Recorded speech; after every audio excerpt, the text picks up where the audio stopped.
আপনি ফোনটা কোথা থেকে পেলেন? তবে কি নীলই মিস্টার রায়চৌধুরী, নাকি নীল এই ফোনটা চুরি করেছে? বেকার নীলের কাছে কোটি টাকার ফোন কোথা থেকে এলো? নীলের সত্যিটা তাহলে কি? আর ও যদি সত্যি বড় লোক হয়ে থাকে, তবে ও নিজের শ্বশুর বাড়িতে খরচামাই মরিবা থাকে কেন?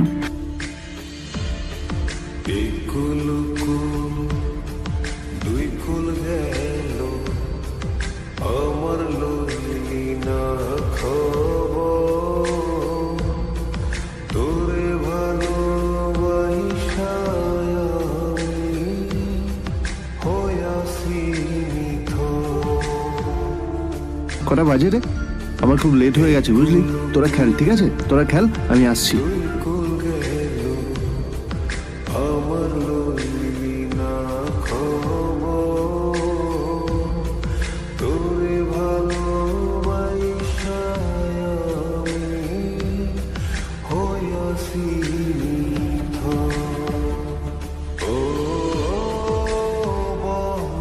নীল, জল পড়ছে না কেন দেখো না।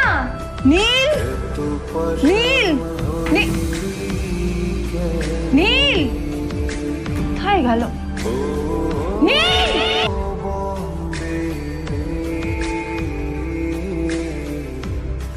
নীল, নীলকে ডাকছে কেন বলতো?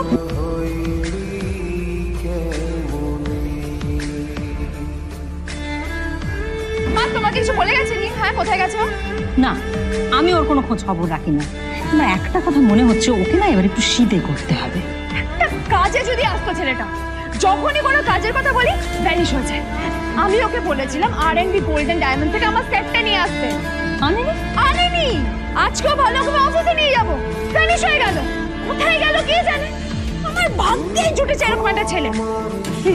তুমি কেন বিয়েটা দিয়েছিলে আমাকে? এটা আবার কি বলছিস? আমার কি দোষ? দেখ, ওই অসভ্য ছেলেটার সাথে বিয়ে দিতে চাই।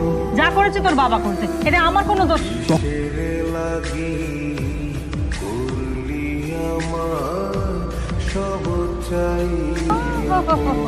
এই যে লাট সাহেব ফিরলেন রাজকার্য করে। এদিকে এসো, তোমার ফাঁকিবাজির আলোচনাই এখানে চলছে। মা প্লিজ থাক, মা থাক, ভাল লাগছে না। এমনিতেই অফিসের জন্য আমার লেট হয়ে যাচ্ছে, আর দুজন আমার ওয়েটও করছে।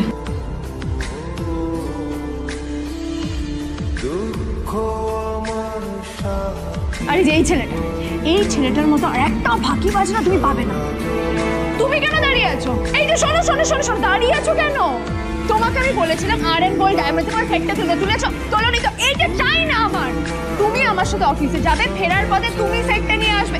তোমার জন্য সবসময় লেট হয়ে যাবে, তোমার জন্য বিরক্ত লাগে। আর ব্যাগটা নিয়ে ওর কাছে পিছন কোথায় যাচ্ছ? যা দিয়ে ওখানে রেখে এসো।